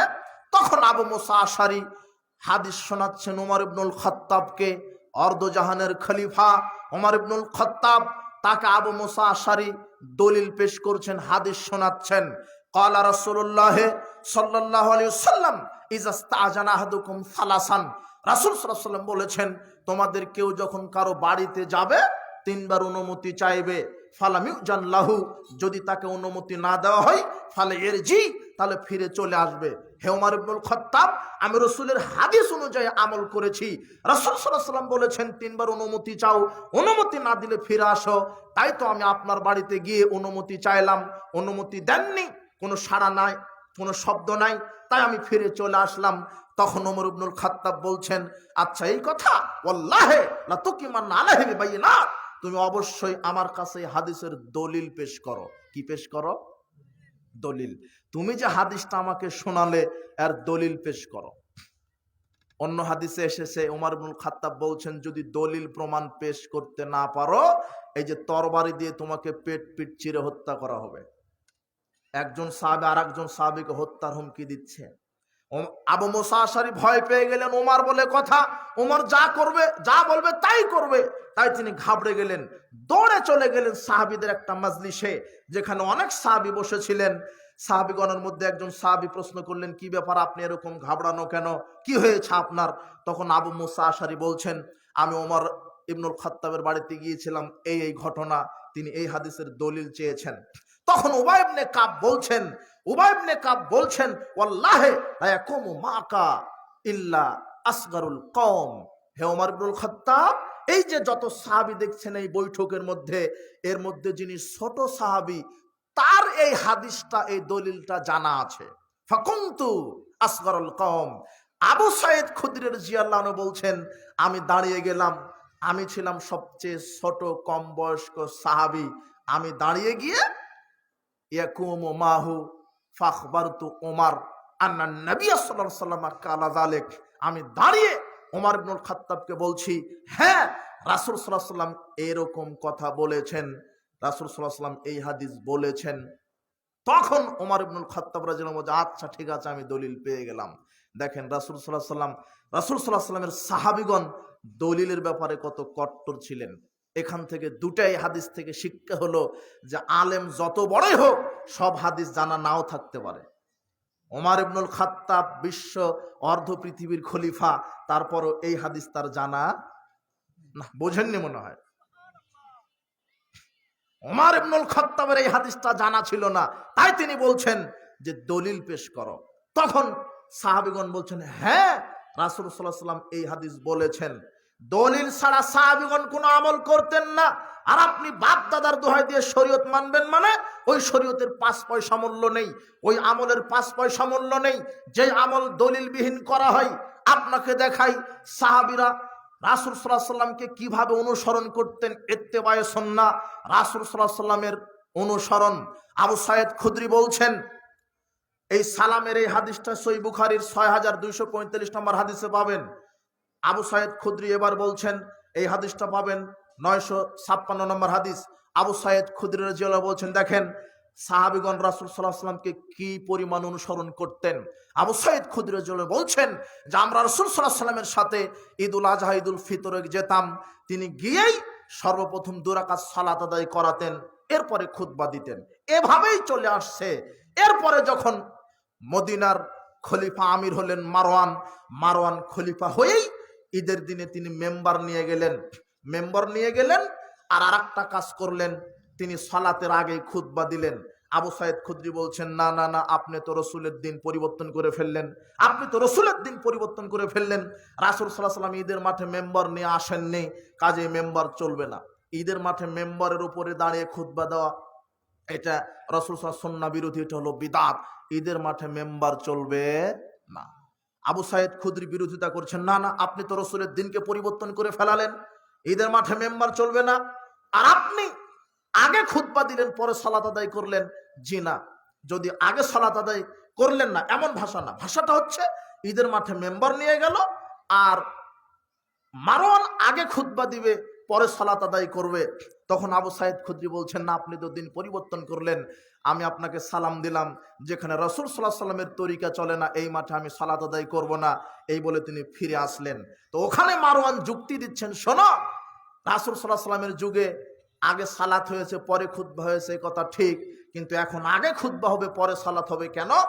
আগে যদি সালাত আদায় করি পরে খুতবা দিই তাহলে মানুষ থাকে না, সবাই উঠে চলে যায়, তাই আমি আগে খুতবা দিব পরে সালাত আদায় করব। তখন আবু সাইদ খুদরি বলছেন, না না না, এটা রসুলের তরিকা, উল্টিয়ে ফেললেন আপনি। এই মাঠে আমি আবু সাইদ খুদরি সালাত আদায় করব না। রসুল সাল্লাল্লাহু আলাইহি ওয়াসাল্লামের তরিকার বিরোধিতা হলে সাহাবারা এটা মেনে নিতে পারতেন না। সাহাবীরা কত কট্টর ছিলেন দলিলের ব্যাপারে, রাসূল সাল্লাল্লাহু আলাইহি ওয়াসাল্লামের সুন্নাহর ব্যাপারে তারা কিভাবে হেফাজত করেছেন আপনাকে দেখাই। সাহাবীগণ রাসূল সাল্লাল্লাহু আলাইহি ওয়াসাল্লামকে কিভাবে অনুসরণ করতেন। রাসূল সাল্লাল্লাহু আলাইহি ওয়াসাল্লাম একটা কথা বলতে দেরি তারা মানতে দেরি করেননি। আপনার খয়বারের যুদ্ধে বিজয়ের পরে যখন বিজয় হলো, সাহাবীগণ ওই গৃহপালিত গাধা জবাহ করে গোস্ত রান্না করছেন, টকবক করছে, ঘ্রাণ নাকে চলে আসছে। এমন সময় রাসূল সাল্লাল্লাহু আলাইহি ওয়াসাল্লাম বললেন, শোনো, আমি মুহাম্মদ সাল্লাল্লাহু আলাইহি ওয়াসাল্লাম গৃহপালিত গাধার গোশত আজ থেকে হারাম করে দিলাম। সাহাবীগণ এই কথা শুনতে দেরি করলেন, ডেকচিতে লাথি মেরে ওই গোশতটা ফেলে দিলেন। কেন? ওটা হারাম করেছেন কে? মুহাম্মদ সাল্লাল্লাহু আলাইহি ওয়াসাল্লাম, আল্লাহর পক্ষ থেকে। আর আপনার এই বাংলাদেশের মানুষ হলে ওখানে ইস্তেহাদ করতো, এজমা কিয়াসের মাধ্যমে বলতো, আল্লাহর নবী এতদিন তো খেয়েইছি, তো আজকের দিনটা যেহেতু গাধা জব করেছি, রান্নাও হয়ে গেছে, একেবারে রান্না কমপ্লিট হয়ে গেছে, অন্তত আজকের দিনটা খাই, আগামীকাল থেকে খাবো না, এই বলতেন নাকি? কিন্তু সাহাবীগণ দেখেন কথা শুনতে দেরি মানতে দেরি করেননি, হারাম এখন থেকে হারাম, লাথি মেরে ফেলে দিলেন। আনাস রাদিয়াল্লাহু আনহু বলছেন, আবু তালহার বাড়িতে আমি মদ পরিবেশন করছি, তখন মদ হালাল ছিল, মদ পরিবেশন করছিলাম। এমন সময় রাসূল সাল্লাল্লাহু আলাইহি ওয়াসাল্লাম এক ব্যক্তিকে বললেন, তুমি এই মর্মে ঘোষণা দাও, আজ থেকে মদ হারাম। যখন সাহাবীগণ ঘোষণা শুনলেন, যারা মদ হাতে ছিল রাস্তায় ঢেলে ফেলে দিলেন, যারা মুখে দিয়েছিল কুলি করলেন, যারা খেয়ে নিয়েছিল তারা বমন করলেন। সেদিন এমন পরিস্থিতি হলো যে রাস্তায় মদের স্রোত চলে গেল, বয়ে গেল। দেখেন, শুনতে দেরি মানতে দেরি করেননি। আর আপনি 20 বছর ধরে শুনছেন বিড়ি সিগারেট জর্দাগুল খাওয়া হারাম, আপনি এখনো ছাড়তে পারেননি, বলেন আপনার ঈমান আছে না নাই? সাহাবীরা মানতে দেরি করেননি, শুনতে দেরি হয়েছে, মদ হারাম ওখানেই বমন করে দিয়েছে। আর আপনি 20 বছর ধরে শুনছেন সুদ হারাম, এখনো সুদ খান, ঘুষ দুর্নীতি হারাম, এখনো আপনি ঘুষ দুর্নীতি করেন, আপনার ঈমান আছে না নাই বলেন? আপনি 20 বছর ধরে শুনছেন দাড়িটা ছেড়ে দিতে হবে, দাড়ি রাখা ফরজ, দাড়ি রাখা ফরজ, দাড়ি ছেড়ে দেওয়া ফরজ, 20 বছর ধরে শুনছেন, আপনি এখনো দাড়িটা ছাঁটেন চাচেন, বলেন আপনার ঈমান আছে না নাই? বলেন আপনার ঈমানের দুর্বলতা, আপনার ঈমান কতটুকুন আছে? 20 বছর ধরে শুনছেন প্যান্টটা টাকনুর ওপরে করতে হবে, প্যান্টটা টাকনুর নিচে রাখা যাবে না, আপনার এখনো প্যান্টটা টাকনুর নিচে আছে, আপনি কিভাবে রাসূলকে মূল্যায়ন করবেন? জি না, সাহাবারা রাসূলকে মূল্যায়ন করেছেন। রাসূল সাল্লাল্লাহু আলাইহি ওয়াসাল্লাম থেকে যে কথা শুনেছেন, শুনতে একটু দেরি হয়েছে, মানতে কোনো দেরি হয়। আপনার ঈমানের দাবি থাকা উচিত। সাহাবীগণ রাসূল সাল্লাল্লাহু আলাইহি ওয়াসাল্লামকে কিভাবে অনুসরণ করতেন, আপনাকে আরেকটা দৃষ্টান্ত দেই। যা ওমর ইবনুল খাত্তাব আন্নাহু জা ইলা হাজারুল আসওয়াদ, ওমর ইবনুল খাত্তাব, আব্দুল্লাহ ইবনে ওমর কালো পাথরে গেলেন, কালো পাথর হাজার আসওয়াদ, ফাকাব্বালাহু, গিয়ে চুম্বন করলেন। চুম্বন করার পরে বলছেন, ইন্নী আলামু আন্নাকা হাজানুন লা তানফা লা তাজাররু, শোনো হে কালো পাথর, আমি তোমাকে চুম্বন করলাম, আর আমি ভালো করে জানি তোমার কল্যাণ তুমি করতে পারো না, কারো উপকার করতে পারো না। লাউলা আন্নী রাআইতুন নবী সাল্লাল্লাহু আলাইহি ওয়াসাল্লাম ইয়াকাব্বিলুক মা কাব্বালতুক, শোনো, আমি যদি রাসূল সাল্লাল্লাহু আলাইহি ওয়াসাল্লামকে চুম্বন দিতে না দেখতাম তোমাকে, তাহলে আমিও দিতাম না। আমি তোমাকে চুম্বন দিই কেন? কে দিয়েছে চুম্বন? রাসূল সাল্লাল্লাহু আলাইহি ওয়াসাল্লাম। এই যে অনুসরণ, রাসূল সাল্লাল্লাহু আলাইহি ওয়াসাল্লাম। দেখেন 650 নম্বর হাদিস আবু দাউদের মধ্যে আসছে যে রাসূল সাল্লাল্লাহু আলাইহি ওয়াসাল্লাম সালাত আদায় করছিলেন, বৈঠকে বসে আছেন। এমন সময় জুতাটা, রাসূল সাল্লাল্লাহু আলাইহি ওয়াসাল্লাম সালাত আদায় করছিলেন, সালাত আদায় করতে করতে পায়ের জুতা দুটি খুলে দিলেন। এই দেখেন, জুতা যদি পরিষ্কার হয় তাহলে জুতা পরেও সালাত হবে, এটা একটা দলিল পাওয়া গেল। কথা বুঝেননি? অনেকে জানাজার সালাতে যখন দাঁড়ায় তখন দেখবেন জুতা খুলে রাখে, অথবা জুতা খুলে জুতার উপরে পা দিয়ে রাখে। এটা এমনিতেই, কি লাভ হলো? জুতাই তো পায়ের নিচে আছে। কথা বুঝেননি? জুতা খোলার প্রয়োজন নেই। যদি জুতাতে যদি মনে করেন যে কোন নাপাকি থাকতে পারে, মাটিতে ঘষে নিলেই যথেষ্ট, খোলার প্রয়োজন নেই। এমনকি 5 ওয়াক্ত ফরজ সালাতে যদি আপনি পরিষ্কার জুতা থাকে, জুতা পরে আদায় করতে পারেন। এই যে তার দলিল। সাহাবিগণ রাসূল সাল্লাল্লাহু আলাইহি ওয়াসাল্লাম সবাই জুতা পরে সালাত আদায় করতেন। তো এখন তো আধুনিক যুগ, প্রযুক্তির যুগ, মসজিদ টাইলস হয়ে গেছে, এসি হয়ে গেছে, এখন তো ওই জুতা নিয়ে যান না। রাসূলের যুগে মসজিদটা ছিল, মেঝেটা ছিল বেলে পাথরের, কুচকুচে পাথরের, ওই জন্য তারা মাটির, এই জন্য তারা জুতা পরে সালাত আদায় করতেন। আপনিও করতে পারবেন, সমস্যা নেই। কিন্তু এখানে যেটা আমি বুঝাতে চাচ্ছি, রাসূল সাল্লাল্লাহু আলাইহি ওয়াসাল্লামকে সাহাবারা কিভাবে ইত্তেবা করতেন। রাসূল সাল্লাল্লাহু আলাইহি ওয়াসাল্লাম সালাত আদায় করতে করতে জুতা খুলে রাখলেন, তো সাহাবীগণ খুলে ফেললেন। রাসূল সাল্লাল্লাহু আলাইহি ওয়াসাল্লাম সালাত শেষ করে বললেন, কি ব্যাপার, তোমরা জুতা খুললে কেন? তখন বলছে যে আপনাকে দেখলাম তাই। তখন রাসূল বলছেন যে না, জিবরিল আমার কাছে এসে বললেন আপনার জুতাতে নাপাকি আছে, খুলে ফেলেন, তাই আমি খুলে ফেললাম। তো তোমাদের জুতাতে তো নাপাকি নেই। তো আমরা তো তা বুঝিনি, আমরা মনে করেছি যে জুতা এখন খুলে ফেলতে হবে, তাই আমরাও খুলে ফেলেছি। কথা বুঝেননি? ইত্তেবা, রাসূল সাল্লাল্লাহু আলাইহি ওয়াসাল্লাম অনুসরণ। রাসূল সাল্লাল্লাহু আলাইহি ওয়াসাল্লাম যা করেছেন বৈষয়িক জীবনে, শরঈ জীবনে, বিশেষ করে শরঈ জীবনে অবশ্যই মানতে হবে, সার্বিক জীবনেই মানতে হবে। বৈষয়িক জীবনে মানতে হবে মানে রাসূল সাল্লাল্লাহু আলাইহি ওয়াসাল্লাম বলেছেন ব্যবসা করো, কিন্তু ব্যবসাতে ভেজাল দিও না, ওজনে কম দিও না। রাসূল সাল্লাল্লাহু আলাইহি ওয়াসাল্লাম নীতিতে ব্যবসা করতে হবে। কথা বুঝেননি? আপনি বৈষয়িক জীবনেও রাসূল সাল্লাল্লাহু আলাইহি ওয়াসাল্লামকে মানবেন, শরঈ জীবনে, ইসলামী জীবনে রাসূল সাল্লাল্লাহু আলাইহি ওয়াসাল্লামকে মানবেন। এবার আপনাকে দেখাই রাসূল সাল্লাল্লাহু আলাইহি ওয়াসাল্লাম, সাহাবীগণ বেদাতের বিরুদ্ধে কত কট্টর ছিলেন। বেদাতকে সাহাবীরা সহ্য করতে পারতেন না। রাসূল সাল্লাল্লাহু আলাইহি ওয়াসাল্লামের কোনো হাদিসের যদি কেউ বিরোধিতা করতেন, সেটাও তিনি সাহাবারা সহ্য করতেন না। আপনাকে দেখাই, অনেক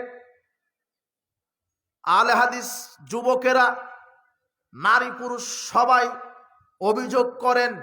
তাদের একটা অভিযোগ বলবো না, তাদের একটা বাধা দুনিয়াতে, কোরআন এবং সহিহ হাদিস মানার কারণে তারা নির্যাতিত হচ্ছেন। কত মানুষ আমাদের কাছে বলে, সেদিনে একটা নারায়ণগঞ্জে একটা প্রোগ্রামে যাওয়ার সময় গিয়েছি, একটা যুবক আমাকে হাউমাউ করে আমার কাছে এসে বলছেন যে কোরআন এবং সহিহ হাদিস যখন থেকে মেনেছি, কোরআন এবং সহিহ হাদিস সালাফি মানহাজ যেদিন থেকে মেনেছি, এভাবে আমল করছি, এই আমলটা আমার জন্মদাতা বাপ আমাকে সহ্য করতে পারেনি, শুধু সালাফি মানহাজকে আমি গ্রহণ করেছি বলে বাপ আমাকে ত্যায্য পুত্র করেছে। তাহলে ওই ছেলেটা নির্যাতিত কেন? শুধু কোরআন আর সহিহ হাদিস মানার কারণে। কথা বুঝেননি? একটা মহিলা ফোন দিয়ে বলছে যে আমি শুধু কোরআন এবং সহিহ হাদিস মেনে চলি, কোনো তাকলিদ করি না, তাই আমার স্বামী আমাকে তালাক দিয়েছে।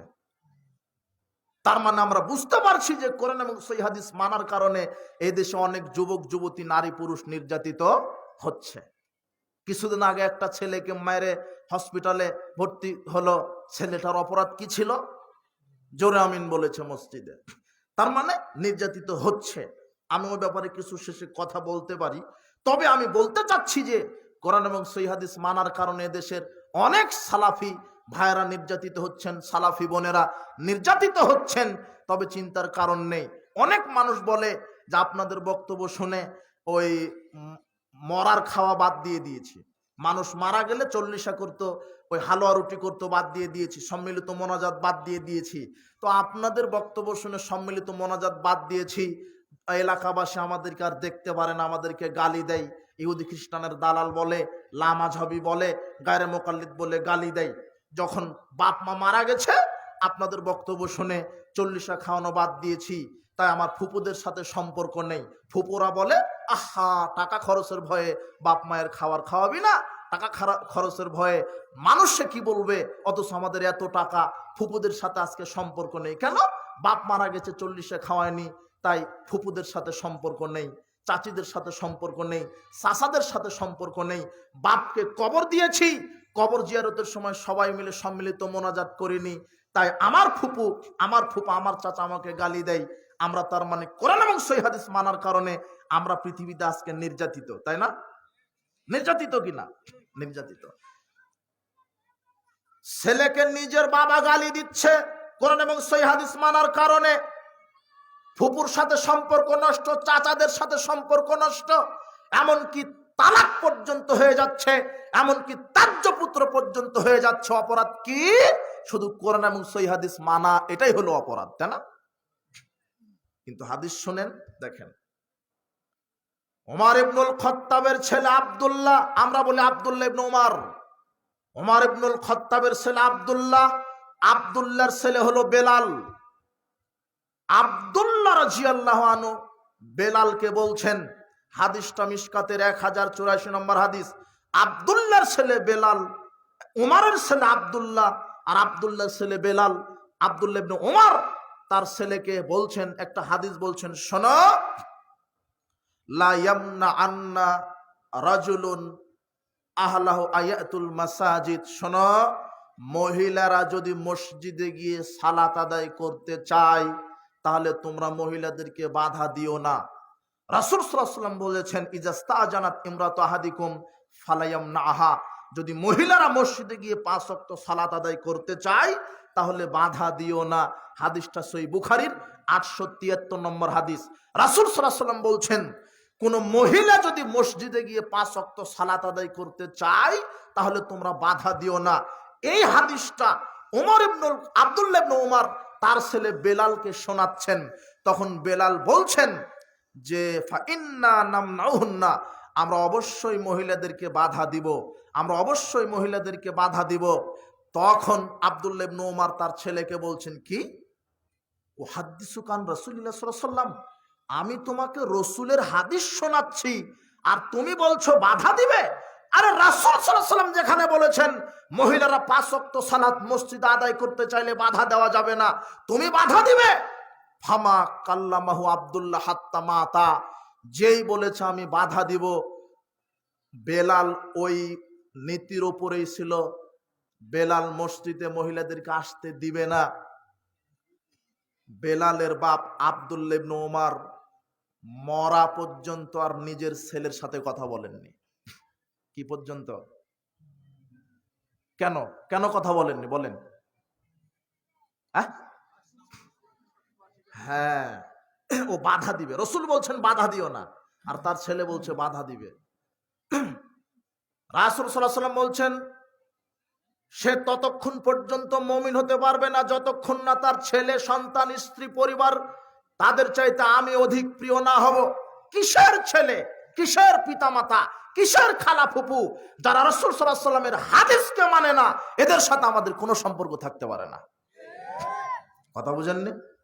মানুষ হিসেবে সম্পর্ক করবেন, তাদের সাথে উঠা বসা করবেন, কিন্তু বেদাতের সাথে কোনো আপোষ চলবে না। সুন্নাহকে মেনে চলতে হবে। আজকে এক শ্রেণীর ইবলিশের এজেন্ট আছে বাংলাদেশে, কিছু মূর্তি মুফতি না, এই বক্তব্যের মাঠে বলছে না আহলে হাদিসেরা মসজিদে মহিলাদেরকে নিয়ে যায় ভোগ করার জন্য। নগদ বক্তব্য দিচ্ছে মৌলানা সাহেব। আবার বলছে যে আহলে হাদিস এরা হলো ওয়াহাবি, এদের পিছনে সালাত হবে না। ও মসজিদে মহিলা যায়, গা জ্বলে, বাণিজ্য মেলাতে যায়, হাট বাজারে যায়, এর জন্য এদের কোনো প্রতিবাদ নাই। মসজিদে গেলেই নাকি ফিতনা হয়, অথচ মসজিদ তো আল্লাহর ঘর, ওখানে যেতে দিবে না। বাজারে গেলে সমস্যা নেই। আর আরো আশ্চর্য কথা, ওরা মসজিদে মহিলাদেরকে সালাতের জন্য বাধা দেয়, কিন্তু বউকে ঠিকই হজ করতে নিয়ে যায় কাবা ঘরে। কথা বুঝেননি? তারপরে বলছে কি ওয়াহাবিদের পিছনে সালাত হবে না।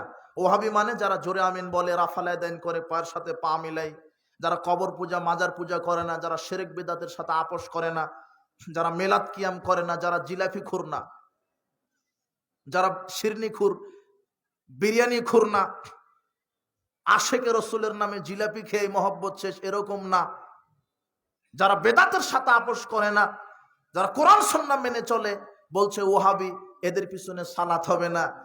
এই শয়তান জাতে মাতাল তালে ঠিক, এ ফতোয়া মেরে দিল ওয়াহাবিদের পিছনে সালাত হবে না, মানে জোরে আমিন বলি, রাফালায় দেন করি, ঈদের সালাত 12 তাকবীর আদায় করি, এই জন্য আমরা হলাম ওয়াহাবি। আমরা কি, আমাদের নাম দিয়েছে কি? ওয়াহাবি। ওহাবিদের পিছনে সালাত হবে না। ফতোয়া বাংলাদেশে দেয়, আর হজ করতে যায় ঠিকই কাবা ঘরে গিয়ে ওহাবি ইমামের পিছনেই হজটা করে আসে। কথা বুঝেননি? শয়তান ওর ফতোয়াতে ওরই হজ হয়নি, টিকলো না। মক্কার ইমাম কি রাফাল আদান করে না? জোরে আমিন বলে না? 12 তাকবীরীদের সালাত আদায় করে না? ও মক্কায় হজ করতে গিয়ে কার পিছনে সালাত আদায় করে আসে? কথা বুঝেননি মনে হয়। ও বাংলাদেশে ফতোয়া মেরে দিল ওহাবিদের পিছনে সালাত হবে না, কিন্তু ও কার পিছনে করে আসলো? ওর ফতোয়াতে ওরই সালাত হয়নি, মানে ওর হজ বাতিল। কথা বুঝেননি? এরা হলো জাতে মাতাল। তাহলে কি বলছিলাম, যারা বেদাতকে আশ্রয় প্রশ্রয় দেয় দেশাচারের নামে, লৌকিকতার নামে, আহলে হাদিস সমাজ এদের সাথে কোনো সম্পর্ক রাখতে পারে না। বেদাতীদের সাথে কোনো আপোষ নেই। বেদাতীকে আশ্রয় দেওয়া, বেদাতীকে সম্মান করা, সালাম দেওয়া পর্যন্ত সালাফিদের নীতি হচ্ছে এদেরকে সম্মান সালাম করা যাবে না। বেদাতি কত খারাপ আপনাকে দেখাই। সাহাবীগণ বেদাতের বিরুদ্ধে কত কট্টর ছিলেন, সাহাবীগণ বেদাতের বিরুদ্ধে কত কট্টর ছিলেন। রাসূল সাল্লাল্লাহু আলাইহি ওয়াসাল্লামের সুন্নাহর ব্যাপারে তারা কত শক্ত ছিলেন সুন্নাহ মানতে। আপনাকে দেখাই, আব্দুল্লাহ ইবনে উমর মাররা আব্দুল্লাহ ইবনে উমর বিইমরাতিন, আব্দুল্লাহ ইবনে মাসউদ একটা মহিলার পাশ দিয়ে যাচ্ছিলেন। মহিলার পাশ দিয়ে যাওয়ার সময় দেখলেন মহিলাটি তাসবিহুন তুসাব্বিহু বিহি, মহিলাটি তাসবিহ দানা দিয়ে তাসবিহ পাঠ করছে। কি দিয়ে? তাসবিহ দানা দিয়ে। তখন আব্দুল্লাহ ইবনে মাসউদ ফাকাতাহু ওয়া আলকাহু, মহিলার কাছ থেকে তাসবিহ দানাটা নিয়ে ছিঁড়ে দূরে ফেলে দিলেন। কেন? তাসবিহ দানা দিয়ে রাসূল সাল্লাল্লাহু আলাইহি ওয়াসাল্লাম তাসবিহ পাঠ করতে বলেন নেই। মাররা বিরাজুলিন, এরপর আরেকটা পুরুষের পাশ দিয়ে গেলেন। ফাদরাবা বিরিজলিহি, ফাদরাবাহু বিরিজলিহি, আব্দুল্লাহ ইবনে মাসউদ পা দিয়ে ওই পুরুষকে লাথি মারলেন। লাথি মেরে বললেন, লাকাদ সাবাকতুম, তোমরা কি অগ্রবর্তী হয়েছ? রাকিবতুম বিদআতান যুলমান, বেদাতির অন্ধ বেদাতের উপরে তোমরা কি আরোহণ করছো? ওয়ালাকাদ গালাবতুম আসহাবা মুহাম্মদ সাল্লাল্লাহু আলাইহি ওয়াসাল্লাম ইলমান, তোমরা কি রাসূল সাল্লাল্লাহু আলাইহি ওয়াসাল্লামের সাহাবী হিসেবে ইলমের দিকে বিজয় হয়েছ। আমরা হলাম রাসূল সাল্লাল্লাহু আলাইহি ওয়াসাল্লামের সাহাবী। তাসবিহ কিভাবে গণনা করতে হবে আমরা জানি। তুমি তসবিহ দানাতে তসবিহ পাঠ করছো, এটা রাসূলের সুন্নাহ নয়, রাসূলের তরিকা নয়। দেখেন আব্দুল্লাহ ইবনে মাসউদ এটা সহ্য করতে পারলেন না, তাসবিহ দানাতে তাসবিহ গণনা করা। সাহাবীরা কোনো বেদাত হলে সেটা সঙ্গে সঙ্গে বাধা দিতেন, এইটা তার প্রমাণ। আরেকটা দেখবেন, এটা হলো ইবনে ওয়াজ্জাল বিদউ, এর মধ্যে 23 নম্বর পৃষ্ঠায় 21 নম্বর হাদিস। এটা আব্দুল্লাহ ইবনে মাসউদ ওই ব্যক্তিটাকে বললেন যে তাসবিহ দানা দিয়ে তাসবিহ গণনা চলবে না। কি দিয়ে গণনা করতে হবে? ডান হাতের আঙ্গুলে, বাম হাতের আঙ্গুলেও না। আবু দাউদের 1502 নম্বর হাদিসে আসছে, আব্দুল্লাহ ইবনে আমর তিনি বলছেন, রাআইতু রাসূলুল্লাহ সাল্লাল্লাহু আলাইহি ওয়াসাল্লাম ইয়াকিদু তাসবিহা বিয়ামিনিহি, আমি রাসূল সাল্লাল্লাহু আলাইহি ওয়াসাল্লামকে তাসবিহ গণনা করতে দেখেছি ডান হাতের আঙ্গুলে। কোন হাতের আঙ্গুলে? আঙ্গুলে গণনা করলে কি হবে? ফাইন্নাহুন্না মাসউলাতুন মুস্তানতাকাতুন, বিচার মাঠে আঙ্গুলকে আল্লাহ জিজ্ঞাসা করবেন। আর আঙ্গুল সুপারিশ করে, আঙ্গুল কথা বলে, এই আঙ্গুলের সুপারিশ কবুলের মাধ্যমে আল্লাহ আপনাকে জান্নাতে প্রবেশ করাবেন। আঙ্গুলে তাসবিহ পাঠ করতে হয়। আমি বুঝাতে চাচ্ছি এই কথা যে সাহাবীগণ বেদাতকে সহ্য করতে পারতেন না। আর একটা দেখেন, আবু দাউদের 538 নম্বর হাদিস, মুজাহিদ রাহিমাহুল্লাহ তিনি বলছেন, কুনতু মা ইবনে উমর, আমি আব্দুল্লাহ ইবনে উমরের সাথে ছিলাম।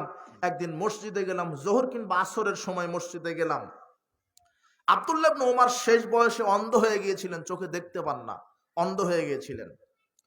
তো ফাসাওবা রাজুলুন ফি যোহর ওয়াল আসর, মুয়াজ্জিন সাহেব যোহর কিংবা আসরের আজান দেওয়ার পরে আজান দিলেন, দেওয়ার পর আবার বাইরে গিয়ে বলছেন, আর মাত্র এত সময় আছে, আপনারা তাড়াতাড়ি জামাতে আসেন, আর মাত্র এত সময় আছে, আপনারা তাড়াতাড়ি জামাতে আসেন। আজানের পর আবার বাহিরে গিয়ে এইভাবে ডাকছে। তখন আব্দুল্লাহ ইবনে উমর বলছেন, উখরুজ বিনা ফাইন্না হাযি বিদআতুন, শোনো, আজানের পরে আবার এইভাবে ডাকাডাকি করা এটা হলো স্পষ্ট বিদআত। যেই মসজিদে বেদাত হয় সেই মসজিদে আমি আব্দুল্লাহ ইবনে উমর সালাত আদায় করব না, আমাকে তাড়াতাড়ি এখান থেকে বের করে নিয়ে যাও। দেখেন বেদাতকে সাহাবারা মেনে নিতে পারেন সুযোগই নাই। এবার দেখেন, সাহাবীদের পক্ষ থেকে বললাম, রাসূল সাল্লাল্লাহু আলাইহি সাল্লাম নিজে শরীয়তের ব্যাপারে কত কট্টর ছিলেন, দলিলের ব্যাপারে কত কট্টর ছিলেন, কঠিন ছিলেন। দেখেন, রাসূল সাল্লাল্লাহু আলাইহি সাল্লাম দয়ার নবী, মায়ার নবী, কিন্তু এই বেদাতের ক্ষেত্রে তিনি দয়া মায়া দেখাননি। জি না, শরীয়তের ব্যাপারে কোনো ছাড় নাই। কিভাবে? হাদিসটা তিরমিজি 3394 নম্বর হাদিস, খুব ভালো করে শোনেন, এই হাদিসটা বুঝতে হবে। রাসূল সাল্লাল্লাহু আলাইহি সাল্লাম শরীয়তের ব্যাপারে কত কট্টর ছিলেন, দলিলের ব্যাপারে কত শক্ত ছিলেন, প্রমাণ ছাড়া তিনি কিছু করতে রাজি নেন। দেখেন, বারা ইবনে আজবকে রাসূল সাল্লাল্লাহু আলাইহি সাল্লাম ঘুমানোর দোয়া শিখাচ্ছেন। কিসের দোয়া? ঘুমানোর। বারা ইবনে আজবকে বলছেন, এই শোনো, আলা উআল্লিমুকা কালিমাত, আমি তোমাকে একটা দোয়া শিখাইয়া দিই, তাকুলুহা ইযা আওয়াইতা ইলা ফিরাশিক, যখন তুমি ঘুমাতে যাবে তখন এটা বলবে। কি দোয়াটা? যদি এই দোয়াটা বলে তুমি ঘুমাও, লা ইন মুত্তা মিন লাইলাতিক, লা ইন মুত্তা মিন লাইলাতিক, যদি এই দোয়াটা পাঠ করে তুমি ঘুমাও আর রাতের মধ্যেই যদি তোমার মৃত্যু হয়ে যায়, মুত্তা আলাল ফিতরাতি, আল্লাহ তোমাকে ইসলামের উপরে মৃত্যু দান করবেন।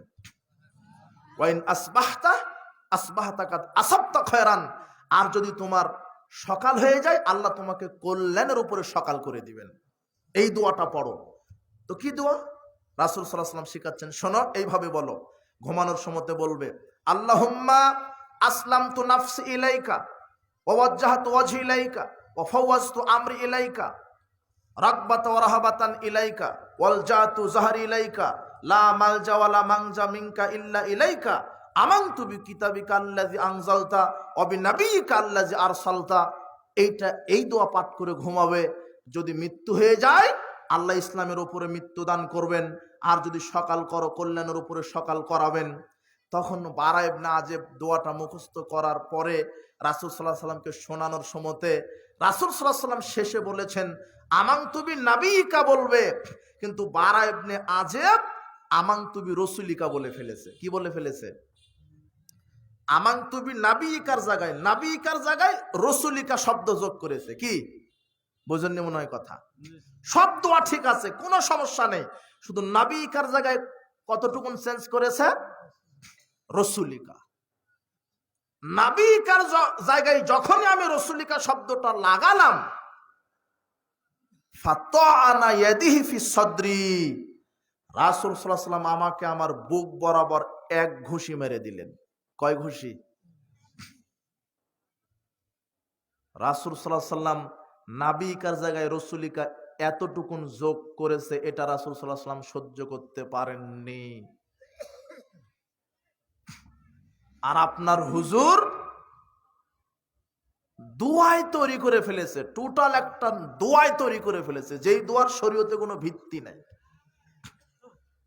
এদেশে হুজুর দোয়া তৈরি করেছে, বিসমিল্লাহির রহমানির রহিম, আল ইসলামু হাক্কুন আল কুফরু বাতিলুন আল ঈমানু নূরুন আল কুফরু যুলমাতুন।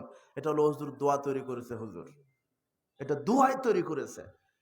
নাবিয়িকার জায়গায় শুধু রসুলিকা লাগানোর কারণে যদি এক ঘুষি হয়, তাহলে এই হুজুর যে হুজুর দোয়া তৈরি করলো, এই হুজুর কয় ঘুষি খাবে? কথা বুঝেননি? কথা বুঝেননি? ওমর রাদিয়াল্লাহু আনহু থাকলে এদেরকে জেলখানায় বন্দী করতো, এই কাঠমোল্লায় বেদাতি হুজুরদেরকে। বুঝেছেন? আর কি আরো কত শরীয়তের নামে মিথ্যা গাঁজাখুরি আমল তৈরি করেছে। এক বক্তা মঞ্চে উঠে বলছে, হাত ঝুঁকিয়ে ঝুঁকিয়ে বলছে, পৃথিবীতে এমন কোন মায়ের সন্তান বাপের বেটার জন্ম হয়নি যে তাদের সালাতকে জাল প্রমাণ করবে। কথা বুঝেননি? বলে দিল। কিন্তু ওদের যে সালাত, ওটা জাল ইবনে জাল, মানে জালেরও জাল। কথা বুঝেননি? ওরা যেই সালাতটা আদায় করে, ওই সালাতের সাথে রাসূল সালাতের কোনো সম্পর্ক নেই। ওরা সালাতে কি তৈরি করেছে? মুখে নিয়ত তৈরি করেছে, তাই না? কি নিয়ত বলে না? নাওয়াইতু আন উসাল্লিয়া লিল্লাহি তাআলা ফি যুহরি আরবা রাকা, বা আরো কি জানি বলে, আমার ওভাবে মুখস্থ নাই। এটা নিয়ত, সালাতের নিয়ত এটা। কথা বুঝেননি? এটা হলো সালাতের নিয়ত তৈরি করেছে। আশ্চর্য কথা, রাসূল নিয়ত করা ফরজ, নিয়ত করা কি ফরজ। ইন্নামাল আমালু বিন্নিয়াত, নিয়ত অন্তরে করতে হয়, কিন্তু নিয়ত মুখে বলছেন কেন আপনি? নিয়ত বলা ফরজ নয়, নিয়ত করা ফরজ, অন্তরের ব্যাপার। কিন্তু আপনি আরবিতে নিয়তটা তৈরি করলেন, সৃষ্টি করলেন। আশ্চর্য কথা, এই যে নিয়তটা আপনি বলেন, আমরা বলছি আমল যে দলিলের ভিত্তিতে করতে হবে এটা মানুষের জানা নাই। আপনি মুখের নিয়ত বললেন সালাতের, আজ পর্যন্ত কি এটা জানতে চেষ্টা করেছেন এই হাদিসটা আছে কোথায়? কি কেউ জানতে চেষ্টা করেছেন? সহি না, জয়ীফও না। পৃথিবীর ইতিহাসে যত হাদিসের কিতাব আছে, কোন হাদিসের কিতাবে জাল হাদিসও নাই এ ব্যাপারে। কি বললাম? আরবিতে যে নিয়ত বলছে এ ব্যাপারে কি সহি জয়ীফ না, কি হাদিসও নাই, জাল হাদিসও নাই, কোন হাদিসের কিতাবে লিখাই নাই। আগামীকাল আপনার এই গাইবান্ধা গোবিন্দগঞ্জ যত বড় বড় হুজুর মাওলানা সবাইকে একত্রিত করে বলবেন, হুজুর আমরা যে যে সালাতের শুরুতে মুখের নিয়ত বলি এটা কোন হাদিসের কিতাবে আছে? বলতে পারবেন না? দলিল, দলিল দরকার। বলছিলাম সাহাবীগণ রাসূল সাল্লাল্লাহু আলাইহি ওয়াসাল্লাম দলিলের ভিত্তিতে আমল করতে বলেছেন। সালাতে মুখে নিয়ত বললেন, এর কোনো দলিল নাই। এরপরে আপনাকে দেখাই, আপনি যখন সালাতে দাঁড়ান 4 আঙ্গুল ফাঁকা রেখে দাঁড়ান, তাই না? 4 আঙ্গুল আধা ফাঁকা রেখে। অধিকাংশ মসজিদগুলিতে জামাতের সাথে সালাত আদায় করছে 4 আঙ্গুল আধা ফাঁকা রেখে। আবার যুক্তি দিচ্ছে ইবলিস শয়তান যে পায়ের সাথে পা মিলিয়ে দাঁড়ানো যাবে না। কেন? কোথায় বাপের পায়ের সাথে ছেলের পাটা লেগে যাবে, বাপকে অপমান করা হবে। কোথায় মুচি আর কোথায় মন্ত্রী দাঁড়াবে, মুচির পাটা যদি মন্ত্রীর পায়ের সাথে লেগে যায় তাহলে মন্ত্রীকে অপমান করা হবে। ও শয়তান মনে করেছে যে সালাতে মনে হয় মুচি আর মন্ত্রী পরিচয় আছে। জি না, ও কে বাপ কে ছেলে কে মুচি মন্ত্রী, সালাতে সবাই হলো আল্লাহর চাকর, আল্লাহর বান্দা। কথা বুঝেননি মনে হয়? ও সালাতে কোনো মুচি মন্ত্রী নাই, দুজনেই আল্লাহর বান্দা, আল্লাহর গোলাম, দুজনে আল্লাহর কি গোলাম। আর বলছে যে মানহানি হবে, মানহানি, মর্যাদার হানি হবে, সম্মানকে খাটো করা হবে পায়ের সাথে পা লাগালে। অথচ রাসূল সাল্লাল্লাহু আলাইহি ওয়াসাল্লাম বলছেন তাবারানী মুজামুল আওসাতের মধ্যে 5797 নম্বর হাদিস, মান সাদ্দা ফুরজাতান ফি সাফ, যে ব্যক্তি সালাতে পরস্পরের 2 পায়ের মাঝখানের ফাঁকা জায়গা বন্ধ করে দাঁড়াবে, রাফাহুল্লাহু বিয়া দারাজাতান, আল্লাহ তার মর্যাদাকে বৃদ্ধি করে দিবেন। আর শয়তান বলছে মর্যাদা কি হবে? খাটো হবে। কথা বুঝেননি? রাসূল সাল্লাল্লাহু আলাইহি ওয়াসাল্লামের সুন্নাহ মেনে চলতে হবে। শুধু কি তাই? শুধু কি মর্যাদা বৃদ্ধি করবেন? বানালাহু বাইতান ফিল জান্নাহ, জান্নাতে একটা ঘর নির্মাণ করে দিবেন। পায়ের সাথে পা মিলিয়ে আকিমুস সুফুফা, রাসূল সাল্লাল্লাহু আলাইহি ওয়াসাল্লাম বলছেন তোমরা কাতার সোজা করো। আবু দাউদের 666 667 নম্বর হাদিস খুলে পড়ে দেখবেন। রাসূল সাল্লাল্লাহু আলাইহি ওয়াসাল্লাম বলছেন শোনো, আকিমুস সুফুফা, তোমরা কাতার সোজা করো। ওয়াহাজু বাইনাল মানাকিব, কাঁধে কাঁধ মিলিয়ে দাঁড়াও। ওয়াসুদ্দুল খালাল, পরস্পরের 2 পায়ের মাঝের ফাঁকা জায়গা বন্ধ করে দাঁড়াও। ওয়ালিনু বিআইদি ইখওয়ানিকুম, ভাইয়ের হাতের সাথে হাত মিলিয়ে দাঁড়াও। ওয়ালা তাজারু ফুরুজাতিন লিশ-শাইতান, শয়তানের জন্য ফাঁকা রেখো না। মান ওয়াসালা সাফফান ওয়াসালাহুল্লাহ ওমান কাতা সাফফান কাতাহুল্লাহ, যে পায়ের সাথে পা মিলিয়ে সালাত আদায় করবে আল্লাহ তাকে বিচার মাঠে কাছে টেনে নেবেন, আর যে ফাঁক করে দাঁড়াবে আল্লাহ তাকে তার নিকট থেকে পৃথক করে দিবেন। কত কঠিন হাদিস। রাসূল বলছেন লা তাজারু ফুরুজাতিন লিশ-শাইতান, শয়তানের জন্য কি রেখো না? ফাঁকা রেখো না। রাসূল বলছেন ইন্নী লারা শাইতান ইয়াদখুলু মিন খালালিস সাফ কান্নাল হাজাব, আমি দেখছি ওই যে ফাঁকা জায়গাতে শয়তান ছাগলের কালো বাচ্চার মতো বসে আছে। কে বসে থাকে ফাঁকা জায়গায়? শয়তান বসে থাকে। অথচ এই শয়তান এক শ্রেণীর কাঠমোল্লা, বেদাতি মোল্লা, যুক্তি দিচ্ছে যে না পায়ের সাথে পা মিলিয়ে দাঁড়ানো যাবে না, মানহানি হবে। আমার কথা, কোন হাদিসে আছে যে পায়ের সাথে পা ফাঁক করে দাঁড়াতে হবে 4 আঙ্গুল? সহি জয়ীফ না, একটা জাল হাদিস লাগবে। কথা বুঝেননি? আবার আরেক মোল্লা বলছে যে আমরা নাকি লেডিস সালাত আদায় করি, মহিলা বুকের ওপরে পুরুষ নাভির নিচে, বলছে না? এই শয়তানের এজেন্ট এই কথা বলেনি? এরা হলো এক একটা ইবলিশের হলো দালালেরা, বুঝেছেন? এরা টাটকা দালালেরা ইবলিশের।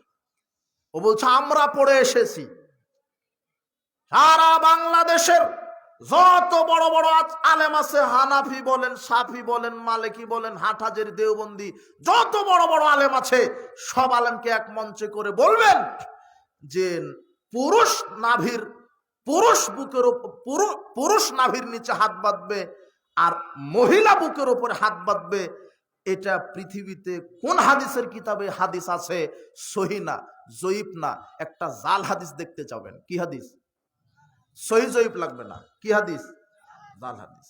হাদিসের কিতাব থেকে দেখানো লাগবে।